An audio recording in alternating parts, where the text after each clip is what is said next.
Dalam sesi foto para kepala negara, anggota dan mitra G7, Presiden Joko Widodo tampak akrab dengan Presiden Amerika Serikat Joe Biden. Hanya itu, Presiden Jokowi juga berdiri paling depan berdampingan dengan tuan rumah, Kanselir Jerman Olaf Scholz. Momen ini terekam dalam video yang diunggah oleh kanal YouTube Sekretariat Presiden pada Senin 27 Juni. Presiden Jokowi awalnya tampak disambut oleh Kanselir Olaf Scholz sebelum masuk ke dalam ruangan pertemuan. Setelah itu, sejumlah pemimpin negara langsung melakukan sesi foto bersama. Dalam sesi foto tersebut, Jokowi berdiri paling depan, diapit oleh Olaf Scholz dan Presiden Biden.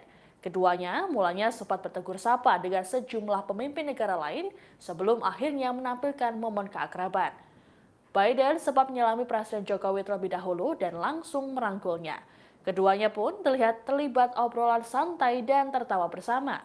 Pun sama halnya ketika berada di ruang KTT, Jokowi duduk diapit Scholz dan juga Biden.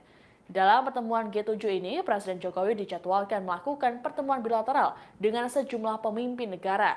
Seperti Kanselir Jerman Olaf Scholz, Presiden Prancis Emmanuel Macron, Perdana Menteri Inggris Boris Johnson, Perdana Menteri India Narendra Modi, Presiden Senegal Macky Sall, dan Perdana Menteri Kanada Justin Trudeau.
Terima kasih sudah nonton.